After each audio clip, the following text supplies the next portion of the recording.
महा-टी-ई-टी परीक्षेमध्ये विभाजक यावरती एक तरी प्रश्न हमखास विचारला जातो। आपल्याला प्रश्न विचारला आहे 360चे एकूण विभाजक किती। त्यावेळी आपल्याला काय करायचं आहे, मूळ अवयव पद्धतीने 360चे विभाजक काढून घ्यायचे।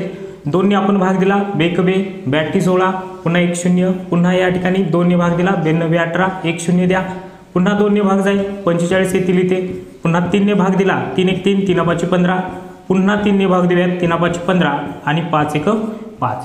2 2 चे किती गट मिळाले, तर 2 चे आपल्याला 3 गट मिळाले, त्यामुळे 3 घातल्या। त्याचबरोबर 3 3 चे किती मिळाले 2, 5 चे किती मिळाले 1 मिळाला। घातमध्ये 1 1 आपल्याला मिळवायचं आहे। आता जे घात आलेला आहे त्यांची बेरीज किती, 3 आणि 1 4, 2 आणि 1 3, 1 अधिक 1 2 यांचा गुणाकार करा फक्त, 4 3 12, 12 2 24। तर 360चे एकूण विभाजक किती आहेत, 24 आहेत। काही सेकंदात आपण या प्रश्नाचं